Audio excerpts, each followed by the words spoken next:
Yesterday, the Financial Reporting Council issued a statement saying the final legal hurdle to roll out the new Code of Corporate Governance has been cleared with the Federal High Court in Lagos, knocking out that May 2015 case when it was instituted.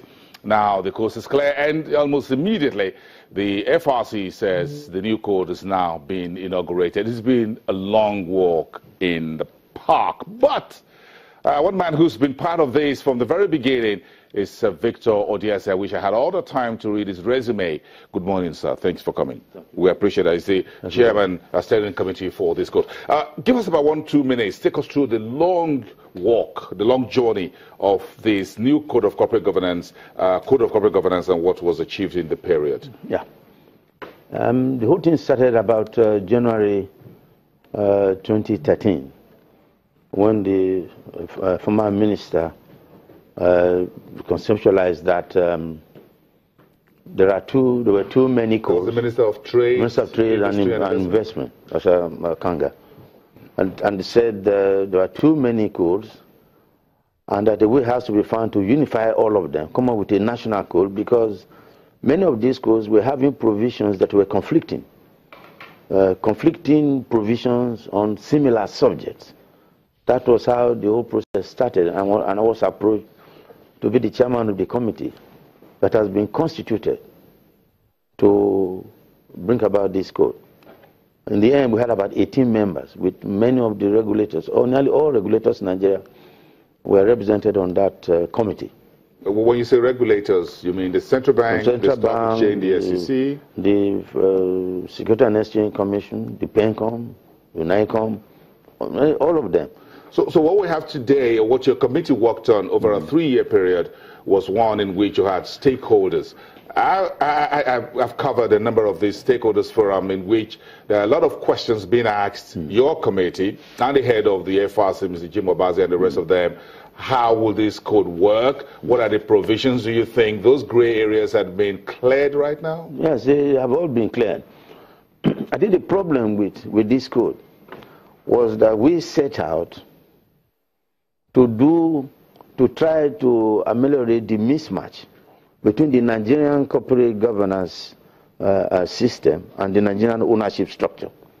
The Nigerian ownership structure is concentrated, and therefore the corporate governance we have in Nigeria is the Anglo-Saxon corporate governance, which is based on wide dispersal of equities. Which is British. Which is British. And the Nigerian corporate governance, the ownership structure here is heavily concentrated. If you look at the published accounts, you look at the spread of shareholding, you will see about 12, 13, 14, 15 people owning about 75–80% of the equity of a company, while the remaining 15% thereabout will be owned by 550,000 people. Shareholders. That is massive concentration. And that extends to the board. The board itself, because of the dominance of controlling shareholder, the board itself became dominant. Inside that dominance. So in other words, you have a company worth several billions, owned by very few, controlled by very few, minority owns very little, or majority owns very little. The majority owns very little. And not only that, they are widely dispersed. Nigeria exhibits two extremities in corporate governance: massive concentration of equity in few hands, and extreme wide dispersal of minorities. That is to say, minorities have no voice because they are widely dispersed. Those are two extremities. You've explained that, but I'm sure one very contentious part of your code that you chaired was not-for-profit organizations, religious organizations, churches, mosques, NGOs that will now have to publish their account. Some will have to pay taxes. Well, the committee avoided the tax angle of not-for-profit. What happened was that not-for-profit code, the idea was to try to assist the country. There are too many complaints, we were told as a committee, of different countries giving money to NGOs in Nigeria, and they have problem of accountability. So that code, at first times we said it's mandatory. Later on we had to water that down to say you justify it. Comply or justify. Which is the way which is the way it is now. Yes. And the emphasis there is for, well, the money we are talking about really belongs partly to Nigerians and partly have foreign donors. So accountability there was hinged on the responsibility of the NGOs to account to CAC. That is the involvement of Financial Reporting Council in this. If there was no reporting responsibility, FRC would not have been involved in not-for-profit organization. And that is why if you look at the act itself, I mean the code, all we were trying to do was to put up a system where many of the NGOs will be able to live longer than they would have been. And people were worried that maybe the committee was being used to come up with a code that will now make the NGOs susceptible to taxation and for government to be knowing too much than what government ought to know. That was not our remit. Well, but I'm sure religious organizations were also involved, covered under the new code. Oh yes. In fact, when you look at it, there are many sectors that are covered in it. Many sectors. The religious sector became the dominant sector that disagreed with the code in principle. And what was that disagreement? That disagreement was based on the code insisting that there must be a delineation of ownership. That is to say, founders and these religious bodies themselves. That is the church or mosque and have it, and the founders. That while they are alive, you delineate. You separate it. You separate those who call themselves the church owners from the church or the mosque or the religious organization. That is in the interest of the church so that you can avoid problem in the future. So that was the basic. I think that is what a lot of them disagree with. That they said that line of distinction that the committee was trying to draw is inappropriate. A lot of people said that, but in the end, the 18 membership looked at it and said, if they are unable, they don't want to do it, that's where you come to justify. They will justify why they think the line should be blurred or the line should never be drawn at all. That is how we set up a particular religious organization and what happens in the books of accounts and things like that. Because they are all under transition and all came under CAC. That is it. When you start accounting, you see where you cannot account for one asset belonging to founder in his private capacity as an individual, and also belonging to the church. Whether it's a private jet, for example, if it's a private jet, or, that one is private. Vehicles and all that, he said, is it private or it doesn't belong to the religious organization?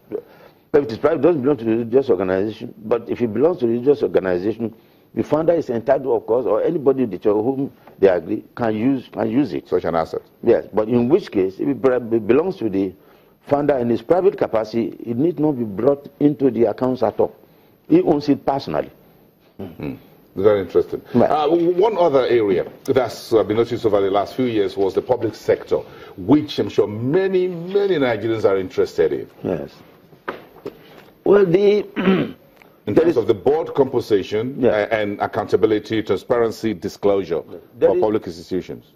There are very few countries in the world today that do not have corporate governance for the public sector.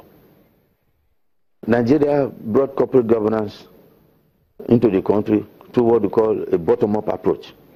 A bottom-up approach that we were restricting corporate governance to public companies, listed or unlisted. But that is the bottom-up approach. But you can see, if you do that, you're going to have a problem because the public sector, the assets in the public sector are far more than what you have in the private sector. The private sector. Because the government is large business. And the political governance constitutes a major weakness to the growth of corporate governance in any country that uses the bottom-up approach. Corporate governance ought to start as a top-down approach. When government accepts it in principle and government enterprises accept it in principle, it is easier for the private sector to fall in line. That was why when the instruction was given to us that we come up with a private code and a public code, I mean, that was something we thought it was worth our while. And the problem we had there was, will government be able to play the game according to the rules? That is to say, wholesale dissolution of boards, and then membership of boards, moving away from what you can call cronyism. Appointing friends, families, political friends. This is it. What we did do, we brought this concept of independent non-executive director into the public sector. Nearly all countries of the world have it. That is to say, there must be some directors in MDAs who are not really politicians, but they are fine gentlemen, knowledgeable gentlemen, who will bring a high degree of objectivity to the companies. And after their 4 years or 5 years, they go away. And they go away with their knowledge and, of course, absolute integrity. If you have a corporate board set up by government with nearly all participants, they are all politicians, you tend to have a problem. A problem between the board and management itself. Management is trying to go left, while the board says, no, it has to be right. But when you have a few people that do not belong to either side, you know, there could be some sanity. So that's what we... This has been approved, as it were. Now, the public sector side of the code will await federal government executive directive. Now, do you think your job is finished yet?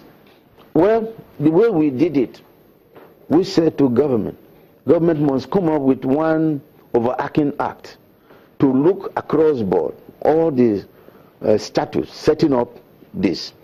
Setting up all the details, yes, as it were. Yes, and come up with 1 or 2 models of governance that will override many of these boards. But when you look at each of the MDAs, you'll be wondering, some of the companies, you'll be wondering why is it there's so much disparity in the governance arrangements.